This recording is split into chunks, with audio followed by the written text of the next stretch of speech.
risky. I mean, I was so excited about what we were doing. It's true I could have gone bankrupt, but you know, I had a set of skills that were highly employable, and in fact, my parents were still willing to let me go back to Harvard and finish my education if I wanted to. You've always got a job with me, Bill. And the thing that was scary to me wasn't quitting and starting the company. It was when I started hiring my friends and they expected to be paid. And then we had customers who went bankrupt, customers that I'd counted on to come through. And so then I got this incredibly conservative approach that I wanted to have enough money in the bank to pay a year's worth of payroll, even if we didn't get any payments coming in. And you know, I'm almost true to that the whole time. We have about $10 billion now, which is pretty much enough for the next year. Anyway, you know, if you're going to start a company, it takes so much energy that you know it better overcome your feeling of risk. I don't think that you necessarily, if you're going to start a company, should do it at the start of your career. I think there's a lot to be said for working for a company, learning how they do things. You know, if you're young, it's hard to go lease premises. They made that hard for me. You couldn't rent a car when you were under 25 at the time, so I was always taking taxis to go see customers. The people would, you know, people say, well, we're going to go have a discussion in the bar. Well, I couldn't go to the bar.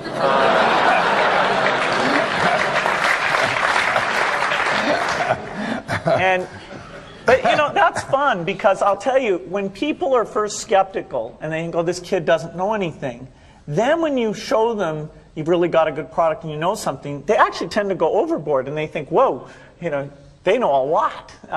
Let's really do an incredible amount with these people. So our youth, at least in this country, was a huge asset for us once we reached a certain threshold. It is hard.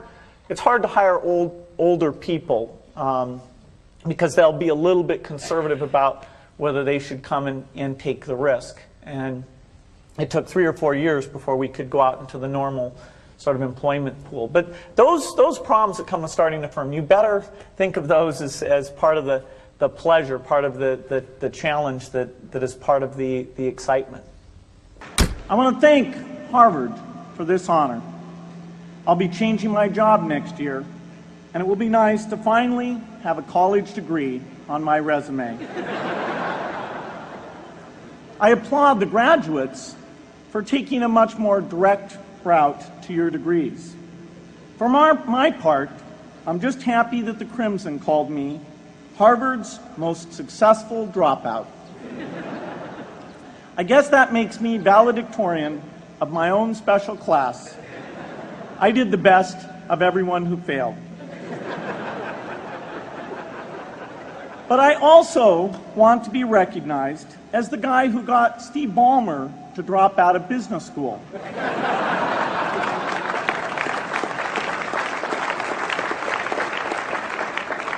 I'm a bad influence. That's why I was invited to speak at your graduation. If I'd spoken at your orientation, fewer of you might be here today.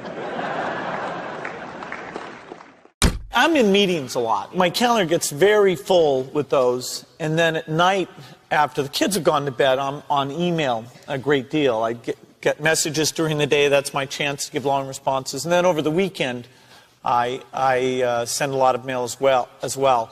I take 2 weeks a year to just go off and read and think, where I'm not interrupted by work or anything else. I'm just solidly trying to think about the future, and people get to send me things to read as part of that so-called Think Week. So it's a nice mix of things. About 25% of the time then I'm out traveling around, meeting with customers, Europe, Asia, and that sort of helps me think, okay, do we have the right priorities? What are people responding well to, and what would they like to see us do better? Hello, I'm Bill Gates, Chairman of Microsoft. In this video, you're going to see the future, Windows. Microsoft first came up with the Windows concept back in 1983. And today, the leading software users have switched into the Windows environment. It's really incredible how quickly our powerful applications like Word and Excel and PowerPoint have been adopted. It's not just Microsoft applications. Even companies like WordPerfect and Lotus have now come out with Windows applications.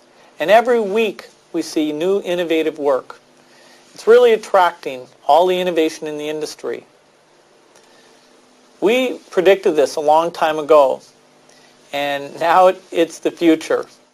The key point there is you've got to enjoy what you do every day. And for me, that's working with very smart people. It's working on new problems. You know, every time we think, hey, we've had a little bit of success, we're pretty careful not to dwell on it too much because the bar gets raised. I love bridge.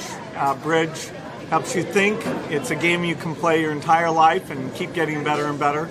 I think anybody who's good at bridge is going to be great at a lot of things. So I really encourage people to get involved, and I want to thank the people who've put things together for juniors. They'll be thanking you the rest of their life because bridge is such a great sport. I'd talk to my dad, I'd talk to Warren, I'd talk to my wife Melinda. So I have enough people that know me and actually know where my judgment isn't its strongest, where I might get overexcited about something or, forget to think about something. And so they're good at correcting, particularly Melinda, good at correcting whatever those blind spots are. And I think it's good to encourage your friends and advisors to really give them that license. I can go to a party and forget to say hello to various people or something. That's a very minor example of my blind spots. Not to the hostess. Well, Melinda would help me do that. Yeah, she would, So, a small number of people that you can turn to on certain key things is a great asset. My best business decisions really have to do with picking people. Deciding to go into partnership with Paul Allen is probably at the top of the list. And then subsequently hiring a friend, Steve Ballmer. And having somebody who you totally trust, who's totally committed, who shares your vision and yet has a little bit different set of skills, and also acts as a check on you. Some of the ideas you come up with, you run by them because they're going to say, hey, wait a minute. Have you thought about this and that? And just, the benefit of sparking off of somebody who's got that kind of brilliance, it's not only made it fun, but it's really led to a lot of success. So picking a partner is crucial. I had one habit that I developed when I was at college that was actually a very bad habit, which was I like to show people that I didn't do any work and that I didn't go to classes and I didn't care. And then at the very last minute, like 2 days before the test, I'd get serious about it. And people thought that was funny. That was my positioning, the guy who did nothing until the last minute.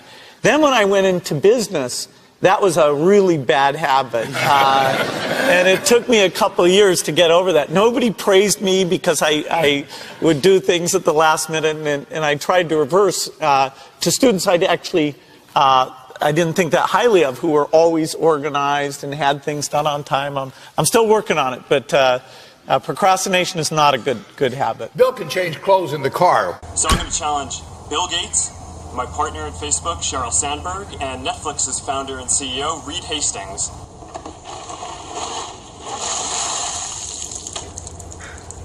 I'm glad to give to ALS. It's a great cause, but I want to accept this challenge. I want to do it better than it's been done. Been working on this, got this design. There we go. Yeah. It's going to be great.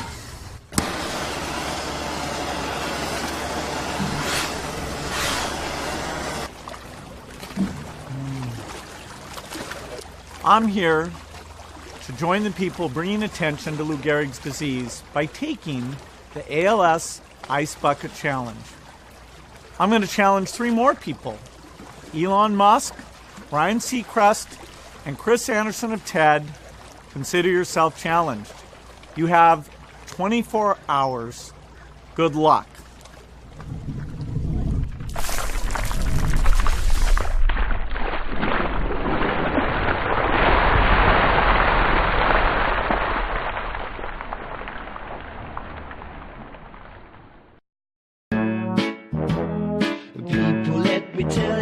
my best friend. He's a warm-hearted person who loved me till the end. Now, people, let me tell you about my best friend. He's a one-boy, cuddly toy, my up, my down, my pride and joy. People, let me tell you about him. It's so much fun, whether we're walking man to man or whether we're walking sun to sun, 'cause he's my best friend.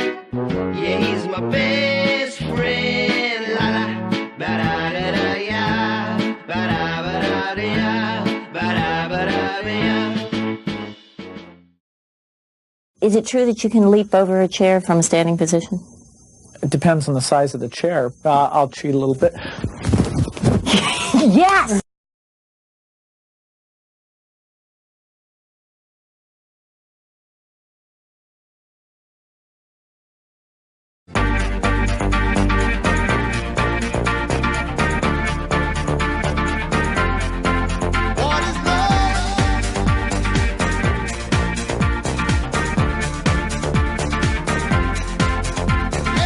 By the way, I believe in winners and losers, and especially the freedom to fail. Who? Him? Who? Him? Who? Him? Him? Who?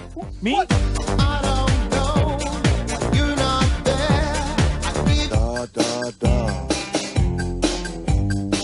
No way!